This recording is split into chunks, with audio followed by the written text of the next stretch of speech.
Este es el octavo video de la asignatura Resistencia de Materiales de cuarto Construcciones del Instituto Politécnico Superior. En este caso, y continuando con la teoría y práctica de esfuerzos internos, vamos a comenzar a ver cómo diagramar estos esfuerzos internos en un sistema de gráficos que nos van a poder permitir a nosotros trabajar de manera ordenada y conocer en forma continua los valores de los esfuerzos internos en cada uno de los puntos del elemento estructural. En ese sentido, es importante destacar que el diagrama de esfuerzos internos se denomina así ya que es una presentación o una representación gráfica de dichos esfuerzos a lo largo de todo el eje de la pieza estructural, en este caso una viga que está apoyada en los puntos A y B y que en este caso está sometida solamente a una carga puntual P. Lo que vamos a realizar en el eje X es ubicar los ejes de cada uno de los gráficos que vamos a hacer. Como habíamos visto anteriormente, nosotros vamos a discriminar los esfuerzos internos en tres tipos, en este caso de viga de eje recto. Vamos a tener los esfuerzos de corte, los esfuerzos de momento flector y los esfuerzos de normales, que pueden ser tanto de tracción como de compresión. Mientras que en el sentido de las I vamos a ir determinando los valores de dichos esfuerzos para poder determinar así cómo van a quedar los diagramas. En este sentido, siempre se comienza calculando las reacciones que vamos a tener en este esquema, siendo sumatoria de momento en A, sumatoria de momento en B y la sumatoria de fuerzas respecto al eje Y para poder verificar que la suma de fuerzas dé igual a 0. En este caso, como estamos trabajando solamente con una carga puntual que es perpendicular al eje de la pieza, no vamos a tener una reacción horizontal en ninguno de los dos apoyos, que en este caso pueden ser imaginados como similares.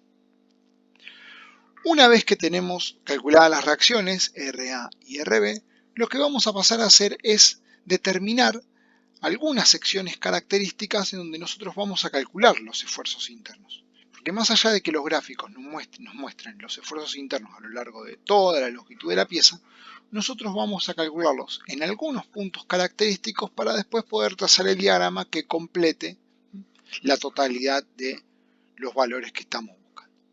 En ese sentido vamos a ubicar secciones características al principio y al final del elemento estructural, siempre seccionando la pieza, y una antes y una después de cada carga puntual.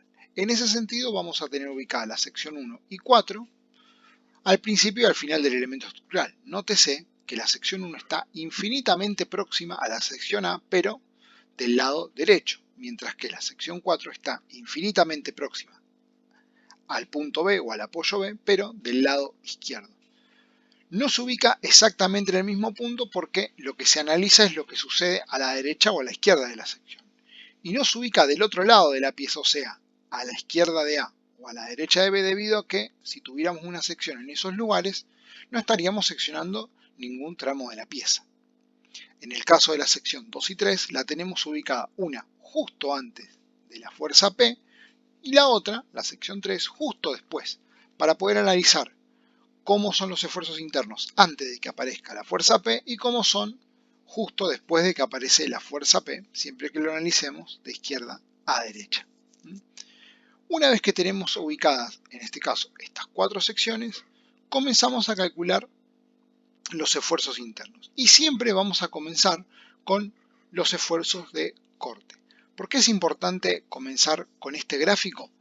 Porque es el más sencillo de realizar y es el que nos va a dar mayor información para poder trabajar a continuación. Entonces, en este caso, lo que vamos a hacer es calcular los esfuerzos internos que se producen en la sección 1.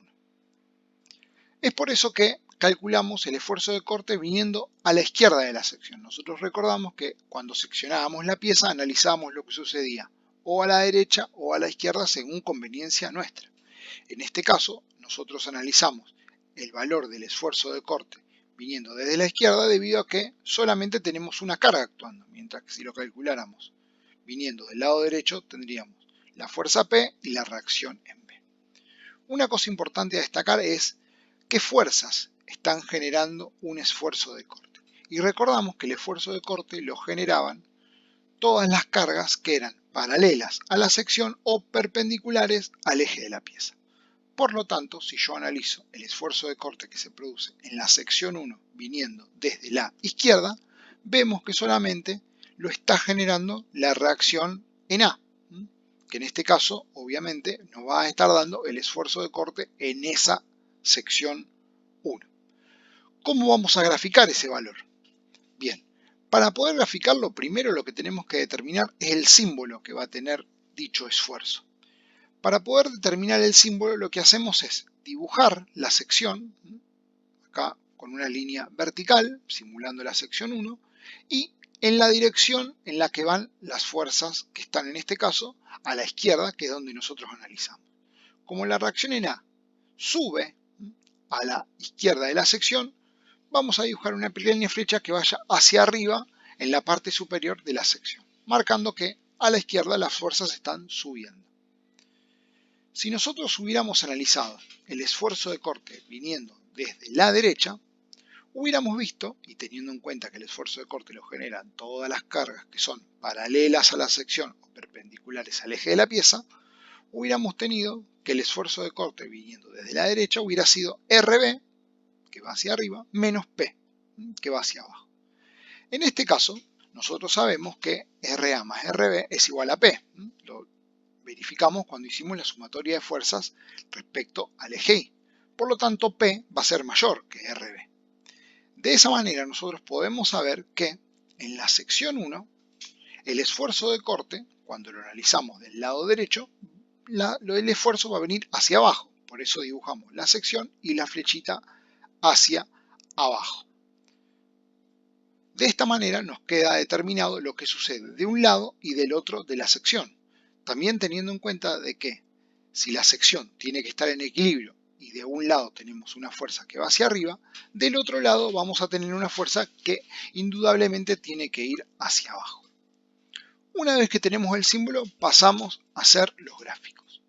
Es para eso que trazamos líneas de referencia paralelas al eje Y, donde vamos a ubicar los valores que vamos calculando de la sección 1, de la sección 2 y la sección 3, y de la sección 4, y a la izquierda del gráfico vamos a ubicar el gráfico que estamos realizando, en este caso la Q, identificando el diagrama de corte, la escala con la que estamos trabajando y la unidad de dicho gráfico.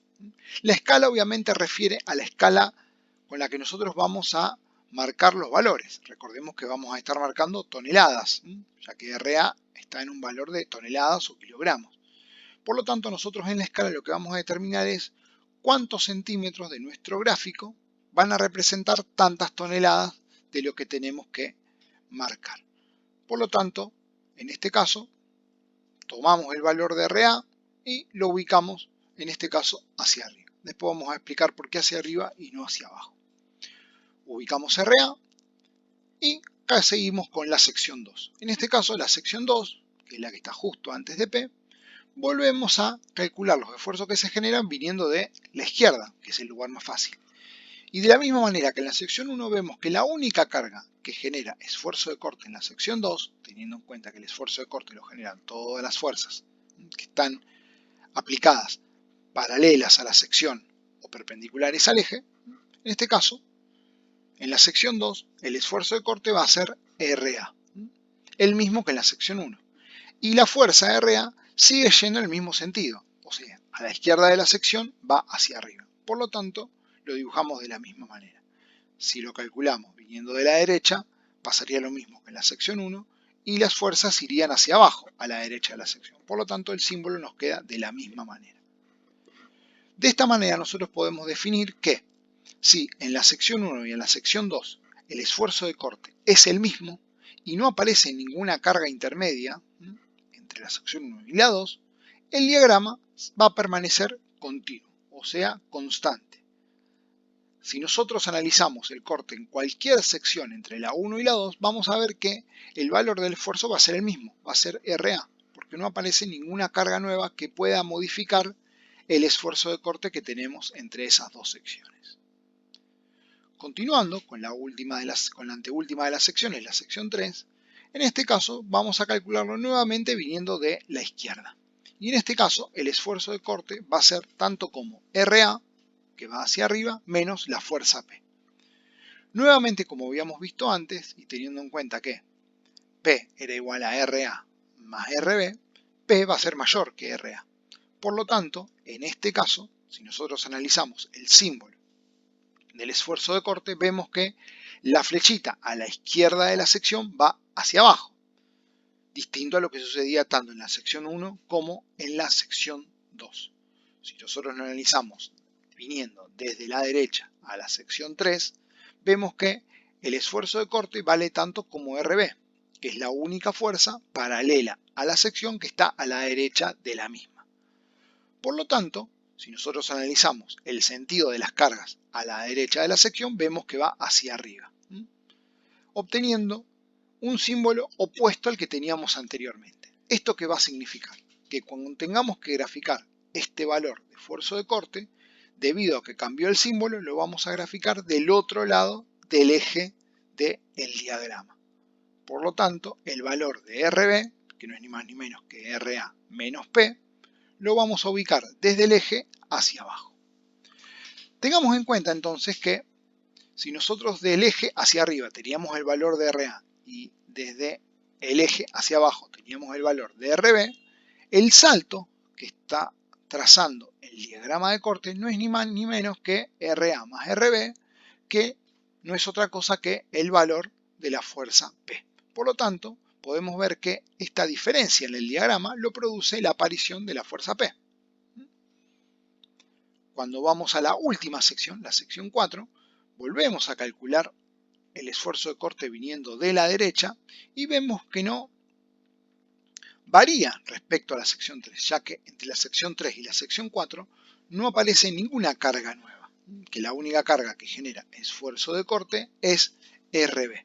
Por lo tanto, el símbolo se mantiene y el gráfico se mantiene constante, cerrando de esta manera para poder determinar que también terminamos de analizar el gráfico de corte en la pieza que estamos trabajando. Finalmente, para poder concluir con el diagrama, lo que hacemos es agregar los símbolos que estuvimos obteniendo en cada una de las secciones en el diagrama para poder entender que un símbolo corresponde a un lado del eje y el otro símbolo corresponde al otro lado. Esto nos muestra que cuando cambia el símbolo del esfuerzo de corte, va a cambiar el sentido del cual nosotros dibujamos la gráfica. Vamos a continuar ahora con el cálculo de los esfuerzos de momento flector sobre la misma estructura, sobre la misma viga. En este caso volvemos a trazar el eje del diagrama. En este caso vamos a trabajar con la M de momento flector. La unidad con la que vamos a trabajar es tonelámetro y la escala puede variar respecto a la que utilizamos en el gráfico de corte, debido a que en el gráfico de corte estábamos trabajando con toneladas y acá vamos a trabajar con tonelámetros. Como son dos gráficos distintos, podemos modificar la escala. Obviamente, la escala de la longitud de la pieza no la vamos a cambiar porque lo que intentamos es dibujar un diagrama debajo del otro. Comenzamos trabajando con la sección 1 y recordamos que el momento flector lo generaban todas las fuerzas que estaban de un lado de la sección. En este caso vamos a comenzar analizando el momento flector en la sección 1 viniendo del lado izquierdo, que es el más sencillo, y recordamos que el momento lo generaban todas las fuerzas por la distancia que había desde la fuerza a la sección donde nosotros calculamos el esfuerzo. En este caso, si nosotros calculamos el momento viniendo de la izquierda, vemos que el momento es tal que RA por 0, que es la distancia que existe entre RA y la sección 1, va a ser igual a 0. Es importante aclarar que la distancia no es 0, sino que tiende a 0. Es una distancia infinitamente pequeña que tiende a 0, por lo tanto, si nosotros tuviéramos un valor acá de 0,00001, el valor del momento flector en la sección 1 va a tender a 0. Por lo tanto, en el punto A, o en la sección 1, vamos a marcar como que el momento es igual a 0. No graficamos nada debido a que está en el mismo punto y seguimos con la sección 2. En la sección 2 sí, ya empezamos a tener un momento que lo vamos a calcular como RA por la distancia a la sección 2, que en este caso no es ni más ni menos que la que tenemos acotada acá como A. Por lo tanto, el momento flector en la sección 2 viniendo desde la izquierda va a ser RA por A, que es la distancia perpendicular a la dirección de la carga que tenemos hasta la sección 2. ¿De qué lado lo vamos a dibujar? Bueno, para eso vamos a necesitar nuevamente el símbolo. Vamos a trazar una recta nuevamente que va a representar la sección 2, que es la que tenemos aquí, y vamos a graficar el sentido de giro que tiene la fuerza RA respecto a dicha sección. Si nosotros mantenemos fijo el punto 2 y hacemos girar la fuerza RA respecto a dicho punto, esta fuerza va a girar en sentido horario, en este sentido. Por lo tanto, lo que hacemos es graficar lo que sucede a la izquierda de la sección, que es donde nosotros estuvimos calculando el esfuerzo interno. Si nosotros calculáramos el momento viniendo de la derecha en la misma sección 2, ¿cómo lo calcularíamos? De la misma manera, con todas las fuerzas que están separadas una determinada distancia. El cálculo sería RB, que en este caso está girando en sentido antihorario, por B, que es la distancia perpendicular a la dirección de la carga, menos P por 0. Acá lo pongo, primero porque la distancia de la fuerza P a la sección 2 tiende a 0, por lo tanto la distancia es 0. Pero lo hago girar en el otro sentido, por eso le pongo el menos, porque la fuerza P respecto a la sección 2 estaría girando en sentido horario, distinto a cómo giraba la reacción en B respecto a la sección 2. Por lo tanto, se van a restar, porque tiene sentido de giro distinto, no porque una vaya para arriba y otra para abajo, sino por cómo giran respecto a la sección 2. RB gira en este sentido respecto a la sección 2 y P gira en este sentido respecto a la sección 2, más allá de que la distancia sea 0. Teniendo en cuenta esto, y notando claramente que RB por B es mayor que P por 0, que es igual a 0, vemos que la resultante de fuerza que genera momento flector respecto a la sección 2 va a girar en este sentido, en el sentido antihorario, opuesto al que teníamos a la izquierda. Y eso es lógico, ya que si la sección es una sección estática que no se está desplazando, si se produce un giro de un lado, del otro lado tiene que haber un giro igual y contrario que lo contrarreste, para que la sección no esté girando o no se esté desplazando. Por lo tanto, el símbolo del diagrama de momento nos va a quedar de esta manera, con las dos flechitas en este caso apuntando hacia arriba. ¿Qué simboliza esto? Vamos a analizar un poco más en detenimiento lo que significa este símbolo. Lo que estamos representando aquí con este rectángulo son dos secciones infinitamente próximas, que puede ser la sección 2 y una que está justo después de la sección 2. Recordemos que la sección es una construcción abstracta, geométrica, que no podemos representar, porque si nosotros la llamamos una franja de papel, el papel tiene un espesor, y en este caso nosotros lo que estamos tomando es una sección simplemente infinitamente próxima a la otra. Si nosotros aplicamos estos giros, estos momentos flectores en estas dos secciones, lo que vamos a obtener es una deformación de la pieza, en donde la parte de arriba se va a achicar y la parte de abajo se va a estirar. O mejor dicho, la parte de arriba se va a comprimir, generando fibras comprimidas, y la parte de abajo se va a traccionar o estirar, generando fibras traccionadas. Esto lo podemos ver en cualquier elemento que nosotros pleguemos mediante un esfuerzo de momento flector, que la parte de arriba suele comprimirse y la parte de abajo suele traccionarse. ¿Esto qué nos va a determinar a nosotros? Nos va a determinar el lugar donde nosotros vamos a graficar el momento flector. ¿Por qué? Según la normativa, el momento flector siempre se dibuja del lado de las fibras traccionadas. Por lo tanto, si tenemos este símbolo, el valor que nos dé el momento en la sección 2 lo vamos a graficar del lado de las fibras traccionadas, o sea, del lado de abajo. Vamos a tomar el valor de RA por A, que siempre lo vamos a trazar paralelo al eje Y, en este sentido, y lo que vamos a hacer es unir la sección 1, que recordemos que daba 0, con la sección 2 que da RA por A. ¿Por qué lo unimos mediante una recta? Porque si analizamos lo que sucede en esta ecuación, vemos que no es ni más ni menos que la ecuación de la recta. La ecuación de la recta que decía que y era igual a m por x más h. En este caso, la reacción es una constante y lo que va variando es la longitud. A medida que nosotros vamos teniendo mayor longitud de A, el valor del esfuerzo de momento va a ir aumentando progresivamente hasta llegar hasta la sección 2. Si nosotros calculamos el momento en una sección que está justo en el medio de la sección 1 y la sección 2, el valor del momento sería RA por A sobre 2. Y nosotros mediante este gráfico podríamos determinar su valor, que obviamente va a ser la mitad que el que tenemos en la sección 2. Bien, continuamos. En la sección 3, la cual está infinitamente próxima a la fuerza P y obviamente infinitamente próxima a la sección 2, el valor del momento flector lo vamos a calcular viniendo en este caso de la derecha. ¿Y cuánto va a ser?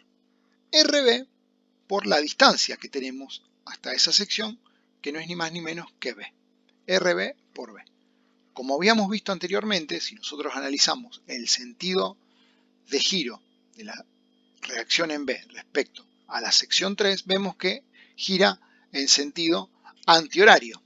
Por lo tanto, a la derecha de la sección lo dibujamos con una flechita hacia arriba, mientras que del otro lado va a ser igual y contraria, obteniendo el mismo símbolo que en la sección 2.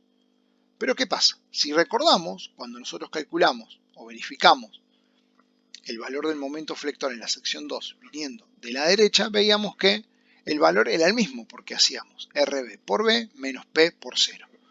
Por lo tanto, en la sección 2 y en la sección 3, el valor del esfuerzo de momento es el mismo. Y está bien que eso suceda porque recordamos que el valor del esfuerzo de momento está supeditado no solo a las cargas que van apareciendo, sino a la distancia que tienen dichas cargas hacia el lugar donde calculamos el momento. Por lo tanto, si no hay variación de distancia, habíamos dicho que entre la sección 2 y la sección 3 no había prácticamente distancia o la distancia tendía a 0, la variación del valor del esfuerzo de momento tampoco va a variar. Por lo tanto, vemos que el valor es el mismo. Si nosotros vamos a la sección 4 y lo analizamos viniendo de la derecha, vemos nuevamente que el valor del esfuerzo de momento es 0, ya que lo deberíamos calcular como RB por 0. Por lo tanto, va a ser igual a 0. Si nosotros lo querríamos calcular viniendo del otro lado, vamos a ver que sería tanto como RA por L menos P por B. Eso debería darnos también 0. Trazamos de la misma manera una recta que una el valor del esfuerzo de momento en la sección 3 hasta la sección 4, que de nuevo va a ser una recta, y de esta manera quedaría terminado el gráfico de momento. Lo que nos restaría agregar es un rayado que siempre se dibuja perpendicular al eje de la pieza, que lo que hace es representar el valor del esfuerzo de momento en cada uno de los puntos del eje de la pieza. Si nosotros querríamos calcular el esfuerzo de momento en una determinada sección, venimos y medimos con la escala con la que estamos trabajando la medida que tenemos graficada en el gráfico de momento, y de esa manera podríamos tener el valor. En este caso, y para completar los diagramas, vemos cómo trabajamos con los diagramas de fuerzas normales. Y recordamos que este diagrama lo generaban todas las fuerzas activas y reactivas que estaban a un lado de la sección, que eran paralelas al eje de la pieza o perpendiculares a la sección. Como en este caso no tenemos ninguna, no vamos a tener nada que graficar, pero sí es importante dejar constancia en este ejercicio, en este ejemplo, que vamos a tener primero el diagrama de fuerzas normales a continuación del diagrama de momento, y lo vamos a representar con una n, donde vamos a especificar la unidad con la que estamos trabajando y la escala. Como en este caso no va a hacer falta, no vamos a marcar más que eso. Algunas consideraciones finales a tener en cuenta. El diagrama de corte se puede dibujar de izquierda a derecha o viceversa, de derecha a izquierda, pero los signos se van a mantener iguales. Como vimos en este caso del diagrama de corte, nosotros comenzamos a dibujarlo de izquierda a derecha y vimos que el sentido que tenía el gráfico se correspondía a un seguimiento de las cargas. Vemos que subimos con la reacción en A, que está subiendo. Nos mantenemos constantes ya que no hay ninguna carga. Bajamos con la fuerza P, que es la que aparece entre la sección 2 y la sección 3. Se mantiene constante y termina de subir con la reacción en B, que está luego de la sección 4. Pero ¿qué hubiera sucedido si nosotros lo hubiéramos hecho, el gráfico, trabajando en el otro sentido, de derecha a izquierda? Hubiéramos tenido un gráfico que sube con la reacción en B, con esta reacción, se mantiene constante, baja con la fuerza P, se mantiene constante y sube con la reacción en A. Más allá de que el gráfico quede invertido o espejado, uno respecto al otro, vemos que los símbolos no cambian, porque si nosotros analizamos lo que sucede, por ejemplo, en la sección 4, a la derecha vemos que las cargas están subiendo. Sucede acá y sucede acá. Y si, por ejemplo, vamos a la sección 1 viniendo desde la izquierda, vemos que a la izquierda tenemos la reacción RA que sube. Lo mismo en los dos gráficos. Por lo tanto, el diagrama de corte lo podemos dibujar tanto de un lado como del otro. Lo que es importante destacar es que los símbolos se mantienen siempre iguales, o sea, eso es independiente del lado que nosotros elijamos para poder comenzar a graficar el diagrama de esfuerzo de corte. Y aparte que cuando cambia el símbolo, cambia el sentido del gráfico. O sea, si un diagrama está de un lado, el próximo símbolo o diagrama va a estar del otro. Y lo mismo para este caso. Otra cuestión importante es que cuando nosotros tenemos un cambio en el diagrama de esfuerzo de corte, como sucede acá, el diagrama de esfuerzo de momento va a encontrar su máximo, que es el que tenemos ubicado en este lugar. Siempre que el gráfico de corte cambie de sentido, vamos a encontrar el máximo en el diagrama de momento flector. Por eso es que es importante dibujar uno después de otro. Y esto que mencionábamos al principio, siempre conviene comenzar con el diagrama de esfuerzo de corte debido a que es el más sencillo de resolver y el que mejor representa el estado de cargas con el cual nosotros estamos trabajando. Esto fue todo para este ejemplo. Gracias.